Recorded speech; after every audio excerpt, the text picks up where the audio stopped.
सूरज गरूब होने में अभी थोड़ी देर बाकी थी। जब वो एक पहाड़ से उतर रहे थे, उन्हें एक तरफ चंद अफराद नजर आए। अली ने अपने साथियों से पत्थरों की ओट में फौरन लेट जाने को कहा और फिर गौर से सब साथी और इन अफराद की नकलो हरकत देखने लगे। वो अफराद बैठे गपबाजी में मसरूफ थे और अभी तक उन्होंने अली और इसके साथियों को नहीं देखा था। अली ने अपने साथी मुजाहिदीन से मशवरा के बाद मुजाहिदीन की मखसूस आवाज़ में नीचे बैठे अफराद को पुकारा तो नीचे से आवाज़ आई कि वो भी मुजाहिदीन हैं। जब सबको यकीन हो गया कि नीचे मुजाहिदीन का ही कोई ग्रुप है तो वो सब उठकर नीचे आ गए। तारुफ के बाद मुजाहिदीन के इस ग्रुप के कमांडर, जिसका नाम इब्राहिम था, ने अली को बताया कि हमें इतला मिली है कि दुश्मन का एक कानवाए कल सुबह आ रहा है और इस पहाड़ के मशरिकी जानिब जो गांव है इसे तबाह करना चाहता है। हम यहाँ देरा होने का इंतज़ार कर रहे हैं ताकि दुश्मन के रास्ते में बारूदी सुरंगें बिछा सकें। अली ने पूछा कि कानवाए कितना बड़ा होगा तो कमांडर ने बताया कि हमारी इतला के मुताबिक कानवाए कोई ज़्यादा बड़ा नहीं होगा, क्योंकि वो सिर्फ इस गांव को सबक सिखाना चाहते हैं ताकि इस गांव के लोग हमारी मदद न करें। ख्याल है कि इसमें चंद टैंक, 72 बंद गाड़ियां और 200 से ज़्यादा फौजी होंगे। अली ने कहा कि हम अगरचे आगे जा रहे हैं लेकिन आज रात तुम्हारे साथ गुजारेंगे और तुम्हारा साथ देंगे। अली को जब पता चला कि मुजाहिदीन के पास बारूदी सुरंगें बहुत थोड़ी तादाद में हैं तो इसने कमांडर इब्राहिम से कहा कि मेरे जहन में एक मंसूबा है। इस मंसूबे पर अमल करके हम थोड़ी बारूदी सुरंगों के साथ भी दुश्मन को बहुत ज़्यादा नुकसान पहुंचा सकते हैं। अली ने मंसूबे की तफसीलात से कमांडर को आगाह किया तो कमांडर इब्राहिम खुशी से उछल पड़ा और कहने लगा कि मैं हैरान हूँ, तुम इतनी छोटी सी उम्र में इतने अच्छे मंसूबे सोच लेते हो। ये मंसूबा तो बारूदी सुरंगों के बगैर ही बहुत कामयाब हो सकता है। अली के कहने पर कमांडर इब्राहिम ने कुल्हाड़ा, आरी और चंद केसियां मंगवा ली। अंधेरा होते ही सबसे पहले मुजाहिदीन ने बारूदी सुरंगें दुश्मन के रास्ते में दबाई और फिर वहां से कोई 3 फरलांग के फासले पर कसियों से गड़ा खोदना शुरू कर दिया। रात 10 बजे तक वो कई फीट गहरा और चौड़ा गड़ा खोद चुके थे। दूसरे मुजाहिदीन लकड़ी काट कर ले आए थे। गड़े पर छत डालकर रास्ते को बिल्कुल पहले की तरह हमवार कर दिया गया था और ताज़ा खुदी हुई मिट्टी दूर हटा दी गई थी।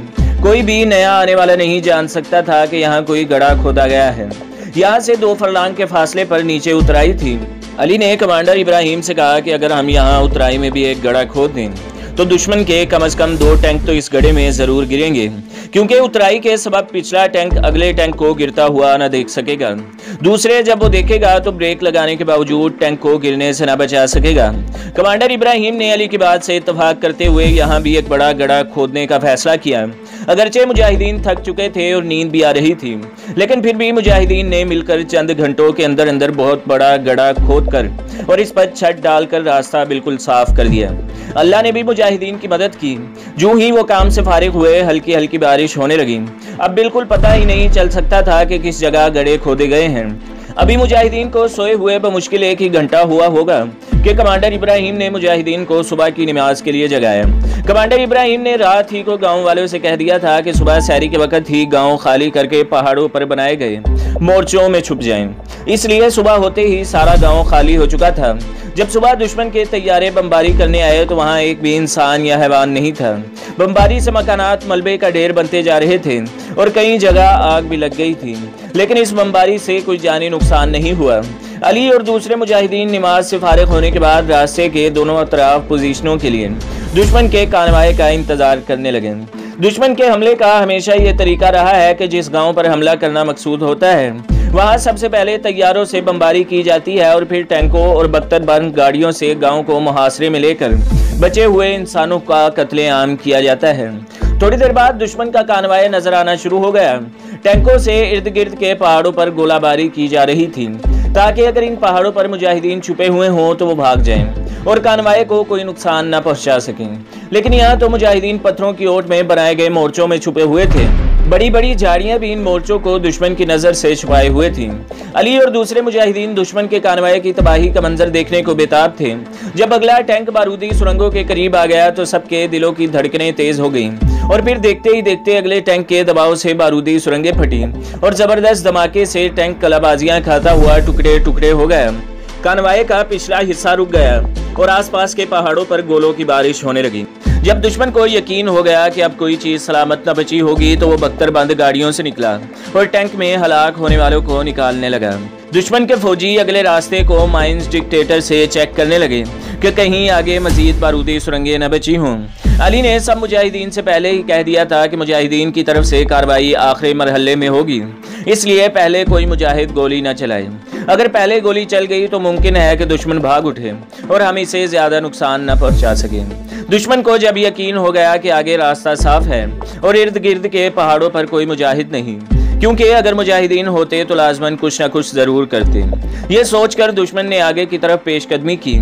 लेकिन अभी ज्यादा दूर नहीं गया था कि दुश्मन का अगला टैंक यूं ही खोदे गए गड्ढे की छत पर से गुजरने लगा। टैंक के बोझ से छत की लकड़ियां टूट गईं और टैंक गड्ढे में गिरकर फंस गया। दुश्मन के फौजियों ने एक दफा फिर इर्द गिर्द का जायजा लिया और कानवाई को गांव की तरफ चला दिया।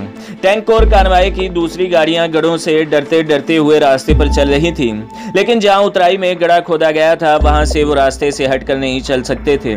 चंद फौजियों ने उतरकर उतराई वाले रास्ते का जायजा लिया। अली ने इस गड्ढे को ढांपने पर खसूसी तवज्जो दी हुई थी, इसलिए किसी को गड्ढे का शक न हुआ। टैंक ने उतराई उतरकर जो ही इस पर अगला हिस्सा रखा, वो गड्ढे में कलाबाजी खाकर गिर पड़ा और इसके पीछे हस्बे तवक्का दूसरा टैंक भी गिरा। अब अली और कमांडर इब्राहिम ने दूसरे मुजाहिदीन को चौकन्ना कर दिया कि जो ही दुश्मन बख्तरबंद गाड़ियों से बाहर निकले फायरिंग शुरू कर दें। ऐसा ही हुआ। दुश्मन के फौजी बेफिक्र होकर रास्ता बनाने के लिए बाहर निकले और कुछ वैसे ही हवाखोरी के लिए निकल आए। मुजाहिदीन ने दोनों तरफ से फायरिंग शुरू कर दी। इससे कबल के दुश्मन संभलता दुश्मन के 20 फौजी जमीन पर गिरकर तड़पने लगे। बाकियों ने बख्तरबंद गाड़ियों और टैंकों में पनाह ली। मुजाहिदीन के पास ऐसा असला नहीं था कि वो टैंकों और बख्तरबंद गाड़ियों को नुकसान पहुंचा सकते। दुश्मन के 3 टैंक गढ़ों में फंस चुके थे और एक टैंक तबाह हो चुका था। 20 फौजी हलाक हो चुके थे। इसलिए मुजाहिदीन की तरफ से जो ही फायरिंग बंद हुई, दुश्मन ने लाशों को उठाया और वापसी का रास्ता लिया। कमांडर इब्राहिम अली से बहुत खुश था कि इसकी मंसूबाबंदी से दुश्मन को भारी जानी और माली नुकसान पहुंचा है और वो अपने 3 टैंक छोड़कर भाग गया है। दुश्मन के जाने के बाद पहाड़ नारे तकबीर से गूंज उठे, मगर अली ज्यादा खुश न था। वो सोच रहा था कि अगर इस वक्त मुजाहिदीन के पास जदीद हथियार होते तो जिस तरह दुश्मन हमारे जाल में फंसा था, इनमें से एक भी बचकर वापस न जा सकता, मगर असले की कमी की वजह से दुश्मन अपना बहुत सा सामान बचाकर वापस ले गया था। नमाज ज़ोहर का वक्त था जब अली अपने ग्रुप के मुजाहिदीन के मरकज में दाखिल हुआ। पहरे पर मौजूद मुजाहिद ने पहले इसकी शनाख्त की और फिर आगे जाने दिया। इस मरकज का इंचार्ज कमांडर उमर था, जो पहले अफगान फौज में लेफ्टिनेंट था। जब रूसी फौज अफगानिस्तान में दाखिल हुई तो यह फौज से भाग आया और मुजाहिदीन में शामिल हो गया, और जब यह मरकज बनाया गया था इसी वक्त इसे इसका इंचार्ज बना दिया गया था। इसके मातहत मुजाहिदीन के कई छोटे मराकिज थे। कमांडर उमर ने फौरन अली को अपने पास अंदर बुलाया और खैरियत पूछने के बाद बताया कि मुझे तुम्हारी रवानगी की इतला वायरलेस पर मिल चुकी थी, मगर तुम 2 दिन ताखीर से यहाँ पहुँचे हो। अली ने रास्ते में पेश आने वाले वाकयात से कमांडर उमर को आगाह किया, जिनकी वजह से वो 2 दिन लेट हो गया था। कमांडर उमर ने तमाम वाकयात सुनने के बाद कहा कि तुमने बेशक अच्छे कारनामे अंजाम दिए हैं, लेकिन चीफ कमांडर के हुक्म की पाबंदी करते हुए तुम्हें सीधे यहाँ पहुँचना चाहिए था। हम पिछले 2 दिन से तुम्हारे बारे में बहुत फिक्रमंद थे। हम तुम्हें कल हैदर मरकज पर भेज देंगे। इसके बाद तुमने अपना काम किस तरह करना है और कौन सा भेस बदल कर शहर में दाखिल होना है, वहाँ तुम्हें पता चल जाएगा। अब तुम लोग आराम करो। रात के 4 बजे थे जब बाहर शोरोगल से अली की आंख खुल गई। इसने आंखें मलते हुए देखा कि तमाम मुजाहिदीन अपने बूटों के तस्मे बांध रहे हैं और ऐसा मालूम हो रहा है कि जैसे किसी छापामार कार्रवाई के लिए जा रहे हैं। वो जल्दी से उठा, अपने बूट पहने, कलाशनकोफ उठाई, गोलियों को चेक किया और कमांडर उमर के पास आया और इस तैयारी के बारे में पूछने लगा। कमांडर उमर ने बताया कि अभी चंद मिनट पहले वायरलेस पर एक दूसरे ग्रुप के मुजाहिदीन के एक मरकज से पैगाम मिला है कि वो मुकम्मल तौर पर घेरे में आ चुके हैं। उन्होंने हमसे मदद मांगी है और अगर हम इनकी मदद को जल्दी न पहुंचे तो दुश्मन मरकज पर कब्जा करके सबको शहीद कर देगा, क्योंकि फरार का इनके पास कोई रास्ता नहीं है। अली ने भी साथ जाने की इजाजत मांगी। पहले तो कमांडर ने इसे कहा कि एक तो तुम थके हुए हो, दूसरे हमारे मेहमान हो, इसलिए तुम आराम करो। लेकिन जब अली ने ज्यादा ही इसरार किया तो इसे साथ चलने की इजाजत दे दी। 1.5 घंटे बाद वो एक पहाड़ के दामन में रुके और वायरलेस पर कमांडर उमर इस मरकज से राब्ता कायम करने की कोशिश करने लगा, मगर राब्ता कायम नहीं हो रहा था। वो बहुत ज्यादा फिक्रमंद था, क्योंकि रोशनी फैलने से पहले वो मुहासरा तोड़कर मुजाहिदीन को वहां से निकालना चाहता था। अगर देर हो गई तो मुहासरा तोड़ना मुश्किल हो जाएगा। इसने अली को वायरलेस देते हुए कहा, तुम इस पर कोशिश करो, खुद मुजाहिदीन को हिदायत देने लगा कि पहली दफ़ा दूसरे ग्रुप ने मदद मांगी है, अगर हम इन्हें ना बचा सके तो किसी को मुंह दिखाने के काबिल नहीं रहेंगे। इतनी देर में अली का वायरलेस पर राब्ता कायम हो गया और इसने वायरलेस कमांडर उमर को दे दी। कमांडर उमर ने सबसे पहले खैरियत दरियाफ्त की, फिर दुश्मन की पोजीशनों के बारे में पूछने लगा। वो मालूमात कागज पर लिखता जा रहा था। बात खत्म हुई तो इसने चंद तजर्बाकार मुजाहिदीन को बुलाया और फिर कागज पर नक्शा बनाकर टॉर्च की रोशनी में उन्हें समझाने लगा। इनमें अली भी शामिल था। कमांडर उमर बता रहा था कि मुजाहिदीन जो इस मरकज में हैं, इनमें से 10 मुजाहिद शहीद हो चुके हैं, 15 जख्मी हैं और 18 मुजाहिद इस वक्त भी दुश्मन का मुकाबला कर रहे हैं। इनके पास असला इतना थोड़ा है कि वो मजीद 1 घंटा बमुश्किल मुकाबला कर सकते हैं। मरकज के जनूब की तरफ दुश्मन की फौज सबसे ज्यादा है और इसे टैंकों की मदद भी हासिल है। दुश्मन का ख्याल है कि अगर मुजाहिदीन को कोई मदद मिल सकती है तो इसी जानिब से मिल सकती है और ये ख्याल इसका दुरुस्त भी है। मशरिक की तरफ से भी कोई मदद नहीं आ सकती क्योंकि इधर भी दुश्मन मोर्चा बंद है। अगरचे इसकी तादाद जनूब की निस्बत कम है, मगर इस तरफ मुजाहिदीन का कोई मरकज नहीं है जिधर से मदद आ सके और दुश्मन इस कमजोरी से बाखबर है। शुमाल की जानिब दुश्मन की तादाद काफी कम है, लेकिन इधर से हमला खुदकुशी के मुतरादिफ है क्योंकि इधर 4 मील के फासले पर दुश्मन की छावनी है जहां से चंद मिनटों में इसे मदद मिल सकती है। और दुश्मन की चाल भी यही है कि जनूब की तरफ से न सिर्फ मुजाहिदीन की मदद रोकी जाए बल्कि हमला करके उन्हें शुमाल की जानिब भागने पर मजबूर किया जाए। शुमाल में मौजूद रूसी फौजी भागते हुए मुजाहिदीन को गिरफ्तार कर लें। रही मगरिब की सिमत, अव्वल तो ये जनूब और शुमाल की मुकम्मल जद में है, दूसरा इस तरफ का पहाड़ बिल्कुल नंगा है और मुजाहिदीन इस तरफ से भागे तो इन पर बमबारी के साथ साथ गोलाबारी भी की जाएगी। वैसे भी ये इंतहाई मुश्किल रास्ता है, बल्कि रास्ता है ही नहीं क्योंकि पहाड़ तकरीबन सीधा है। इस वक्त हमारे पास कुल 60 मुजाहिदीन हैं। जनूब में दुश्मन की तादाद 500 से 700 के लगभग है। अब आप लोग राय दें कि हम किधर से हमला करें। मुख्तलिफ मुजाहिदीन ने मुख्तलिफ राय दी। आखिर में अली ने कहा कि मैं आप जितना तजर्बाकार तो नहीं हूँ, लेकिन मेरी नाकस राय ये है कि दुश्मन को चूँकि यही तवक्का है कि महसूर मुजाहिदीन को इमदाद सिर्फ जनूब से मिल सकती है, इसलिए 60 में से 40 मुजाहिदीन जनूब ही से हमलावर होंगे, जबकि बाकी 20 मुजाहिदीन शुमाल की तरफ से दुश्मन के कैंप पर हमला करके फरार का रास्ता बनाएंगे। लेकिन शुमाल की तरफ से और वो भी 20 मुजाहिदीन की कार्रवाई तो खुदकुशी है क्योंकि दुश्मन के कम अज कम भी वहाँ 100 फौजी तो लाजमन होंगे। कमांडर उमर ने कहा। अली ने कहा कि यही बात दुश्मन भी सोच रहा है कि शुमाल की जानिब से मुजाहिदीन किसी सूरत भी हमलावर नहीं होंगे, इसलिए ये हमला गैर मुतवक्के होगा और इस सूरत में जब आप जनूब की तरफ से दुश्मन पर हमला कर चुके होंगे, इस गैर मुतवक्के हमले में दुश्मन को हमारी कुव्वत का अंदाजा लगाने का मौका ही नहीं मिलेगा और अफरा तफरी में जब तक वो संभल पाएगा इतनी देर में महसूर मुजाहिदीन हम तक आ मिलेंगे। कमांडर उमर इस बात पर सोचने लगा और फिर कहा कि मंसूबा तो काफ़ी ख़तरनाक है, मगर इसके अलावा कोई काबिल अमल सूरत भी नहीं है। मगर एक बात तो बताओ कि अगर भागते हुए मुजाहिदीन पर मशरिक की तरफ वाले दुश्मन ने हमला किया तो इस सूरत में क्या होगा? अली ने कहा कि मशरिक की तरफ से आने वाले रूसी फौजी हमला नहीं करेंगे, इसलिए कि जब हम हमला करेंगे तो दुश्मन मशरिक की तरफ ही भागेगा। अगर मशरिक की तरफ आने वाले रूसी फायरिंग करते हैं तो इनके अपने आदमी ज्यादा तादाद में मारे जाएंगे। कमांडर ने अली की बात सुनकर कहा कि तुम हो तो अभी बहुत छोटे, लेकिन कुदरत ने तुम्हें दिमाग बहुत बढ़ा दिया है। फौजी अफसर होते हुए भी ये बात मेरी समझ में ना आई। चूंकि ये मंसूबा तुम्हारा है इसलिए तुम ही इस पर बेहतर तौर पर अमल कर सकते हो। 20 मुजाहिदीन की बजाय 30 मुजाहिदीन ले जाओ। दूसरी तरफ 30 मुजाहिदीन से मैं दुश्मन की तवज्जो अपनी तरफ लगाए रखूंगा, लेकिन एक बात याद रखना, अपने आप को ज्यादा खतरे में न डालना। अली ने कहा कि मुझे खुशी है कि आप ये जिम्मेदारी मेरे सुपुर्द कर रहे हैं। मेरे लिए दुआ भी करना। इंशाल्लाह मैं भी सारे मुजाहिदीन को जिंदा और सलामत वापस लाने की कोशिश करूंगा और ये वायरलेस सेट आप मुझे दे दें क्योंकि अब महसूर मुजाहिदीन से मुझे ही राब्ता कायम करना है। कमांडर उमर ने वायरलेस सेट देते हुए कहा कि अल्लाह तुम्हें कामयाब करें। अली ने रुखसत होते हुए कमांडर उमर से कहा कि आप जाते ही फौरन हमला कर दें ताकि सूरज तलू होने से पहले ही हम भी कार्रवाई शुरू कर दें। अली खुदा का नाम लेकर चल पड़ा। बड़ा पुरखतर रास्ता था, कदम कदम पर खतरा था। 2 मुजाहिद आगे थे, वो मखसूस जंगली जानवर की आवाज़ में रास्ता साफ करते हुए इशारा करते तो बाकी मुजाहिदीन इस जगह पहुंच जाते। आहिस्ता आहिस्ता चलते बैठते रेंगते वो एक नाले में पहुंच गए।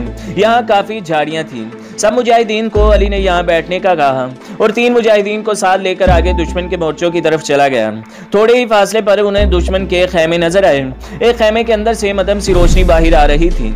अब तीनों मुजाहिदों को अली ने कहा कि तुम रेंगते हुए आगे जाओ और दुश्मन की पोजीशनों का पता करके आओ और खुद भी रेंगता हुआ खेमे की तरफ रवाना हो गया। मजीद आगे जाकर इसने देखा कि जिस खेमे से रोशनी आ रही थी उससे परे काफी तादाद में और भी खेमे थे। रोशनी वाले खेमे के बाहर एक मुसल्लह फौजी पहरा दे रहा था, जिसका मतलब ये था कि यह किसी अफसर का खेमा है। अली ने सोचा कि अगर किसी तरीके से फौजी को अगवा कर लूं तो दुश्मन की सारी पोजीशनों का पता चल सकता है।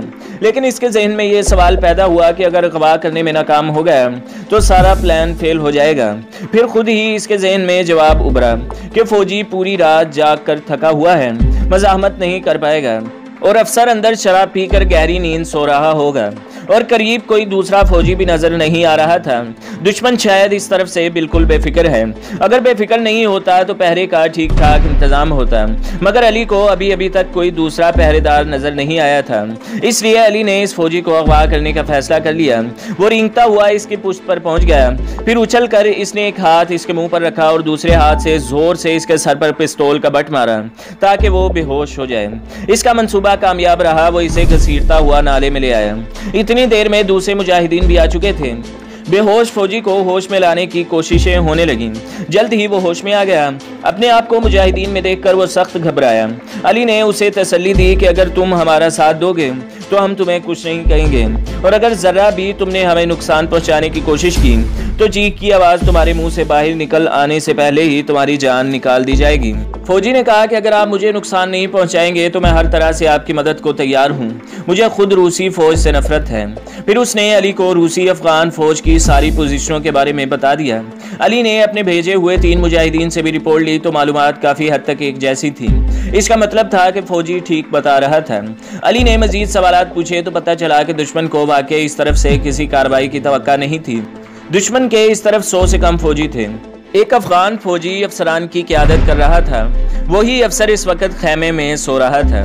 दुश्मन का मंसूबा था कि महसूर मुजाहिदीन को सुबह गिरफ्तार करेंगे, इसलिए फौजी तो पहाड़ की चोटी पर पोजीशनें लिए बैठे थे, मगर अफगान फौजी अफसर नीचे खेमे में सो रहा था।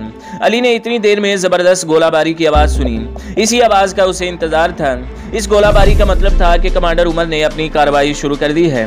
इस तरफ का दुश्मन भी यकीनन चौकस हो गया होगा कि महसूर मुजाहिदीन बाहर आए तो इन्हें गिरफ्तार करें। अली ने मुजाहिदीन के 3 ग्रुप बनाए हुए थे। एक ग्रुप जो 5 मुजाहिदीन पर मुश्तमिल था, इसके जिम्मे यह काम लगाया गया था कि वो दुश्मन की गाड़ियों पर कब्जा करके फौरन इस नाले में आ जाए, काम का असला भी इसमें ला दें। दूसरे 10 मुजाहिदीन के ग्रुप को दुश्मन के तमाम खैमों को आग लगाने का काम सौंपा गया था और उन्हें कहा गया था कि खैमों को आग लगाने के बाद असले के जखीरे को भी आग लगा दें, मगर अपने आप को बचाते हुए।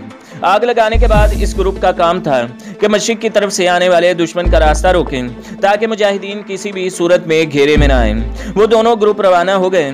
इसके बाद अली ने वायरलेस पर महसूर मुजाहिदीन के कमांडर से राब्ता कायम किया और उसे कहा कि वो शुमाल की तरफ से मुहासरे से निकलने की कोशिश करे। महसूर कमांडर ने कहा कि इस तरफ तो दुश्मन हमें जिंदा गिरफ्तार करने के लिए ताक में बैठा हुआ है। अली ने उसे कहा कि आप मुजाहिदीन को लेकर इस तरफ से आने की तैयारी करें। 10 मिनट बाद आपको रास्ता साफ मिलेगा और आप दुश्मन को मशरिक की तरफ भागता हुआ देखेंगे। दुश्मन इस वक्त हमारे मुहासरे में है। इससे ज्यादा मैं आपको कुछ नहीं बता सकता, लेकिन एक बात याद रखना है कि वक्त ज़ाया न करना। महसूर कमांडर से बात खत्म करने के बाद अली ने बाकी 15 मुजाहिदीन को साथ लिया और दुश्मन के मोर्चों की तरफ चलना शुरू कर दिया। वो रींग रींग कर चल रहे थे ताकि दुश्मन उन्हें कबल वक्त न देख ले। अंधेरा छटना शुरू हो गया।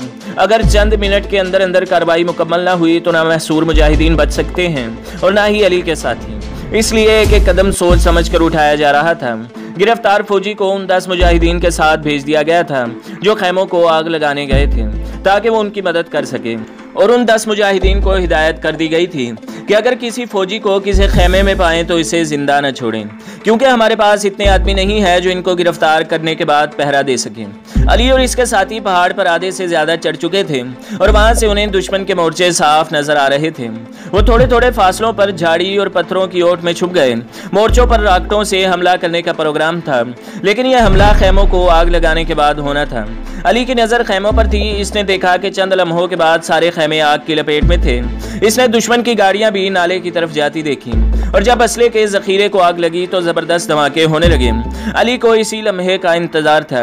इसने और दूसरे फौजियों ने राकेटों से पहाड़ पर बनाए गए मोर्चों पर हमला कर दिया। चूंकि दुश्मन के फौजियों को इतनी जबरदस्त कार्रवाई की तवक्का ही नहीं थी और इसे मुजाहिदीन की तादाद का भी कोई और अंदाजा न था, इसलिए मुकाबला करने के बजाय वो बौखला कर भाग उठे। और अली की तवक्का के मुताबिक वो मस्जिद की तरफ भागे। अली ने फौरन वायरलेस पर राब्ता कायम करके महसूर मुजाहिदीन को रास्ता साफ होने का सिग्नल दिया और आगे बढ़कर दुश्मन के बनाए गए मोर्चों पर कब्जा कर लिया।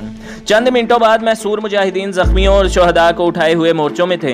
अली ने कहा कि आगे लोग फौरन नाले की तरफ नीचे जाएं, वहां हमारे 5 मुजाहिद मौजूद हैं। हम मजीद 10 मिनट तक यहाँ दुश्मन का मुकाबला करेंगे, क्योंकि अगर दुश्मन को पता चल गया कि हम भाग रहे हैं तो वो हम पर पुश्त से हमला कर सकता है। रूसी अफगान फौजियों में से कई भागते हुए और कई रॉकेटों से मर गए थे और इनकी लाशें मोर्चों में पड़ी हुई थीं। अली को जब यकीन हो गया कि महसूर मुजाहिदीन नाले तक पहुंच गए हैं और दुश्मन फौरी तौर पर जवाबी हमला भी नहीं कर सकता, तो इसने मखसूस फायर की आवाज़ से 10 मुजाहिदीन को नाले में वापस पहुंचने की हिदायत की और खुद मोर्चों में दुश्मन का असला नकारा करने लगा। अली प्रेशर बम साथ लाना नहीं भूला था। इसने पहाड़ पर दुश्मन के कई फौजियों के पेट चाक किए और इनके अंदर प्रेशर बम रख दिए। फिर 5 मुजाहिदीन के अलावा बाकी सबको वापस जाने के लिए कहा। 5 मुजाहिदीन की जिम्मेदारी लगाई गई कि वो दुश्मन पर जबरदस्त गोलाबारी जारी रखें। इत्तेफाक से ये गोलाबारी दुश्मन की अपनी तोपों से हो रही थी, जो अभी तक मुजाहिदीन ने तबाह नहीं की थी। थोड़ी देर बाद अली ने अपने 5 साथियों समेत वापसी का रास्ता लिया और नाले में पहुंचकर अली ने तमाम मुजाहिदीन से कहा कि छोटे छोटे ग्रुपों में यहाँ से निकलने की कोशिश करें, नाले के अंदर से कोई न जाए, क्योंकि मुमकिन है दुश्मन ने नाले में बारूदी सुरंगें बिछाई हों। वापसी का रास्ता वही होगा जिस रास्ते से आए थे। अली और दूसरे मुजाहिदीन ग्रुपों की सूरत में गाड़ियों से उतरकर पहाड़ के वस्त में पहुंचे थे कि दुश्मन के बमबार तैयारों ने इन पर हमला कर दिया। सब मुजाहिदीन पत्थरों और झाड़ियों की ओट में छुप गए। दुश्मन की नज़र शायद मुजाहिदीन पर नहीं पड़ी थी, इसलिए वो खड़ी गाड़ियों को अपने बमों का निशाना बना रहा था, लेकिन चंद बम मुजाहिदीन के दरमियान भी गिरे, जिससे 2 मुजाहिद शहीद हो गए। जो ही बमबारी खत्म हुई, अली ने कहा कि जितनी जल्दी मुमकिन हो पहाड़ के दूसरी तरफ पहुंचने की कोशिश करो, क्योंकि इस तरफ झाड़ियां बहुत कम हैं। अगर दुश्मन के हेलीकॉप्टर आ गए तो फिर हम में से किसी का बचना मुश्किल है, जबकि पहाड़ की दूसरी तरफ घनी झाड़ियां हैं और छुपने के लिए बहुत जगहें हैं। अली और दूसरे मुजाहिदीन जब जख्मियों और शहदा को लेकर मरकज में पहुंचे तो कमांडर उमर अभी तक नहीं आया था। महसूर मुजाहिदीन के कमांडर ने अली का शुक्रिया अदा करते हुए कहा कि ऐसे मुहासरे में हम में से किसी एक का बचना भी नामुमकिन नजर आ रहा था, लेकिन आप लोगों ने वो कारनामा सर अंजाम दिया है जिससे मुझे अब भी यकीन नहीं आ रहा। अब भी मुझे महसूस हो रहा है जैसे ये कोई ख्वाब हो। इसने मजीद कहा कि जब मैंने मोर्चे में तुम्हें पहाड़ की चोटी पर देखा तो मेरा ख्याल था कि कमांडर कोई और है, क्योंकि तुम तो अभी कल के बच्चे नजर आते हो, लेकिन मुझे खुशी है कि मेरी कौम में जुर्रत के साथ साथ तुम जैसे ज़हीन नौजवान भी हैं। तुम्हारी ही उम्र का मेरा बेटा भी है जो पिछले साल शहीद हो गया था। सारे मुजाहिदीन थके हुए थे और नींद उनकी आंखों से आया थी। शहदा और जख्मियों का दुख तो था, मगर ये तो यहाँ का रोज़ का मामूल था। इसलिए जख्मियों की मरहम पट्टी के बाद सबने नाश्ता किया और फिर सोने के लिए लेट गए। जब मुजाहिदीन सोकर उठे तो नमाज ज़ोहर का वक़्त हो चुका था, मगर कमांडर उमर अभी तक नहीं आया था। अली अभी सोच ही रहा था कि कुछ मुजाहिदीन को कमांडर उमर को इतला देने भेजा कि हम वापस आ चुके हैं, इसलिए आप भी वापस आ जाएं। कि एक मुजाहिदीन ने आवाज़ दी कि कमांडर उमर और दूसरे मुजाहिदीन आ रहे हैं। कमांडर उमर का इस्तकबाल करने मुजाहिदीन बाहर निकल आए और पूरा मरकज अल्लाह अकबर के नारों से गूंज उठा। कई मुजाहिदीन ने क्लाशनकोफों से फायरिंग करके खुशी का इजहार किया। कमांडर उमर ने अली को देखते ही सीने से लगा लिया और शाबाशी दी। फिर वो महसूर मुजाहिदीन के कमांडर से बगलगीर हुआ। कमांडर उमर ने अली से सारी तफसील पूछी और फिर अली को बताया कि तुम्हें इस तरफ भेजकर मैं बहुत पछताया और अल्लाह से दुआएं करता रहा कि वो तुम्हें बखैर व आफियत वापस लाए। फिर अली को बताया हमने जैसे ही दुश्मन पर जो हमला किया तो दुश्मन को चूंकि इस तरफ से हमला मुतवक्के था, इसलिए दुश्मन के जवाबी गोले सीधे हम पर आ गिरने लगे, जिससे 5 मुजाहिद पहले 5 मिनटों ही में शहीद हो गए। इसके बाद हमने पोजीशनें तब्दील की तो फिर हमारा कोई नुकसान नहीं हुआ। जब सूरज तलू होने वाला था और सुबह की रोशनी फैल चुकी थी, एक मुजाहिद को पहाड़ की चोटी पर इस मकसद के लिए भेजा कि वो दुश्मन की पोजीशनों का अंदाज़ा लगाए कि हमारे गोले ठीक जगह पर गिर भी रहे हैं या नहीं। जब वो नीचे आया तो इसने बताया कि दुश्मन टैंकों और बख्तरबंद गाड़ियों के साथ पसपा हो रहा है।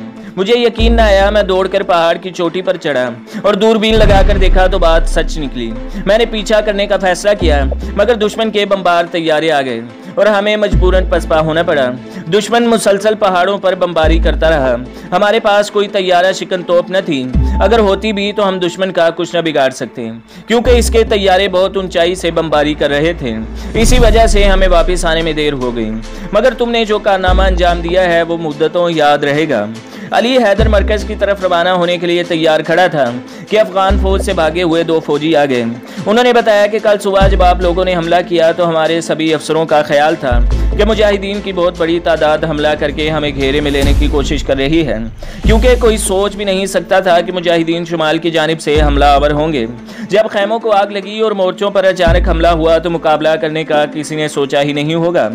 हर कोई अपनी जान बचाने की खातिर भाग खड़ा हुआ और मरकज के जुनूब में जो फौजी दस्ते थे उन्हें भी पसपाई के लिए कह दिया गया। जब सब दोपहर के बाद छावनी में इकट्ठे हुए और सोचने लगे कि अगर मुजाहिदीन ज्यादा तादाद में होते और जिस तरह उन्होंने हमें घेरे में लिया था वो हमारा पीछा जरूर करते और हम अपनी छावनी का तहफ़्फ़ुज़ भी न कर पाते। जब असर के वक्त मालूम हुआ कि आप मोर्चे छोड़कर वापस जा चुके हैं तो सब सोचों में पड़ गए। सबका ख्याल था कि कम से कम 1000 मुजाहिदीन ने शुमाल की जानिब से हमला किया है। जब मशरिकी मोर्चों में मौजूद फौजियों को पता चला कि मुजाहिदीन ने शुमाल से हमला कर दिया है तो वो भी सारा असला छोड़कर भाग खड़े हुए। शाम के वक्त बख्तर बंद गाड़ियों और टैंकों के साथ बहुत बड़ा फौजी कानवाए लाशें उठाने आया तो वो महफूज असला और गोला बारूद देखकर हैरान रह गया। जब रूसी अफगान फौजी शुमाली पहाड़ पर लाशें उठाने लगे तो वो धमाके के साथ फटने लगी, जिससे कई रूसी और अफगान फौजी हलाक हो गए। जिसके बाद वो कई लाशें उठाए बगैर ही वापस चले गए। हम दोनों साथी मुजाहिदीन से मिलने का फैसला कर चुके थे, इसलिए वहीं झाड़ियों में छुप गए। रात हमने झाड़ियों में गुजारी और सुबह को हम इधर चल पड़े कि कोई मुजाहिद मिल जाए तो इससे किसी मरकज का पता पूछें। इसी तलाश में हमें 2 मुजाहिदों ने गिरफ्तार कर लिया और यहाँ ले आए।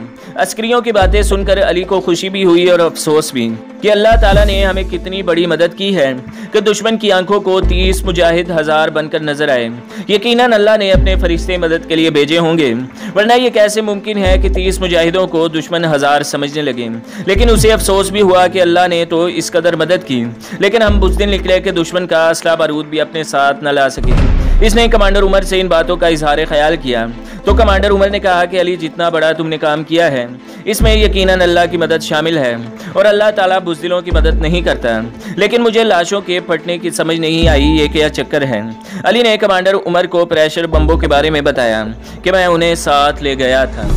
तो दोस्तों, अगली किस्त देखने के लिए हमारे चैनल को सब्सक्राइब करें, वीडियो को लाइक करें और बेल के आइकॉन को भी दबा दें ताकि हर जो आने वाली वीडियो है वो आपको सबसे पहले मिलती रहे।